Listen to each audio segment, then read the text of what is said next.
Maharashtra's semi-English schools, a case study for multilingual education. The semi-English schools of Maharashtra show one such middle-of-the-road policy that could be adapted with pedagogical awareness and multilingual resources. There could be other bridges between sensible language policy advice and practice.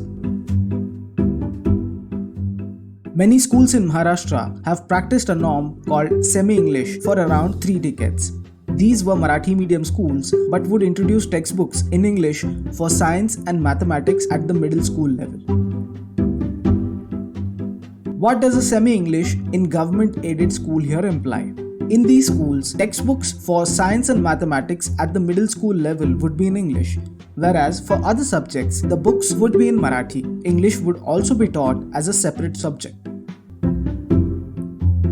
The primary education of these children would have been in Marathi, the mother tongue or the regional language for all of them. More importantly, the classroom culture would be Marathi, that is, the language for explanations, questions and conversations. Teachers would read the text in English but explain in Marathi.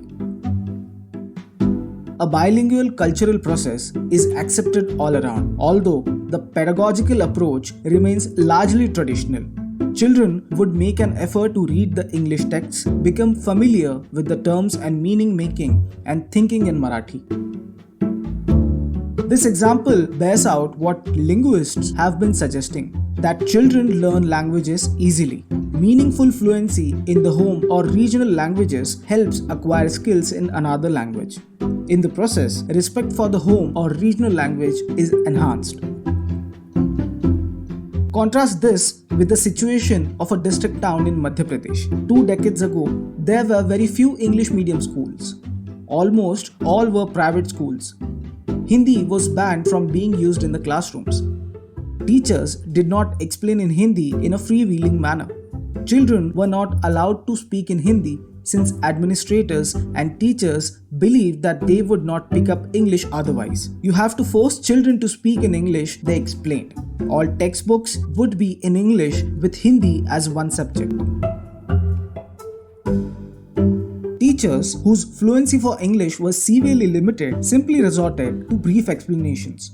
Teachers and students were at times reprimanded by the principal for using Hindi. Even when Hindi was used in the classroom, it was limited with a sense of being something inappropriate. For both teachers and students, the convenient way out was to resort to bracketing the answers in the text that children were expected to memorize. These children came from upper middle class families of the town. They had help at the home or tuitions to get the spaces to understand school tasks and therefore get by in the world. Their respect for Hindi, however, was considerably diminished.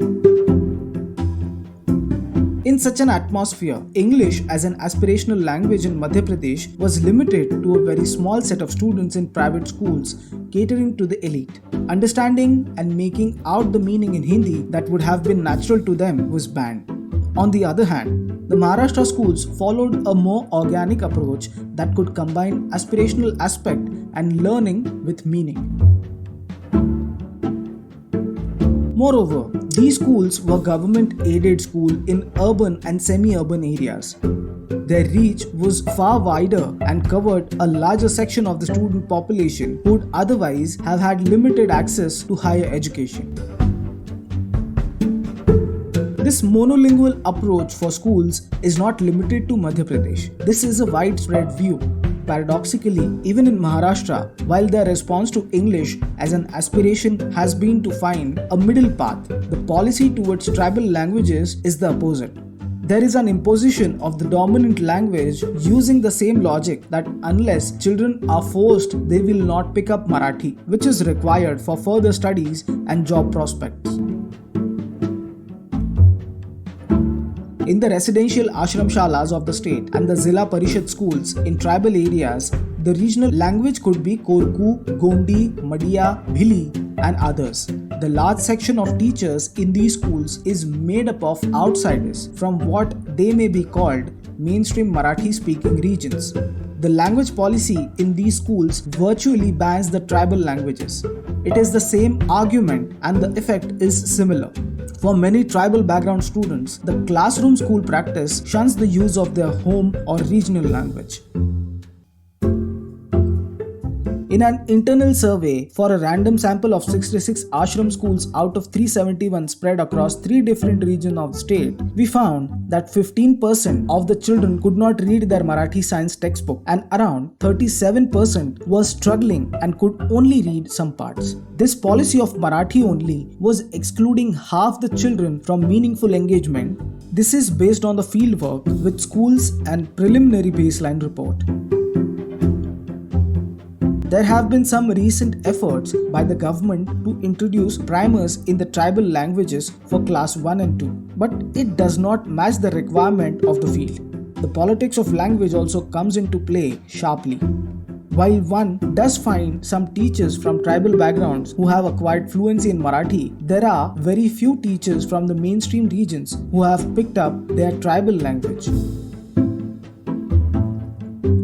There are many experiments to learn from, as can be seen from the work of Adivasi Academy led by G.N. Devi and in the example cited by Saxena, among others. The primers in tribal languages that have been introduced should be implemented more widely. A gradual transition to Marathi needs to be planned.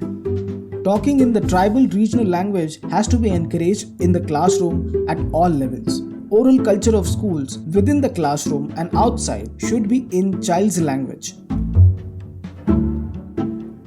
Supporting multilingual education is good for society since this enhances the respect for all languages and cultures. We need to build public trust that this approach does not in any way handicap an individual student in their aspirational goals for English as demonstrated by experience of semi-English schools of Maharashtra. This is also borne out by the experience of many professionals whose primary education has been in vernacular medium.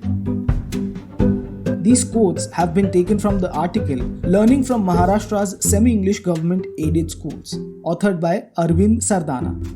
Please like and share our videos and subscribe to our YouTube channel, The Economic and Political Weekly.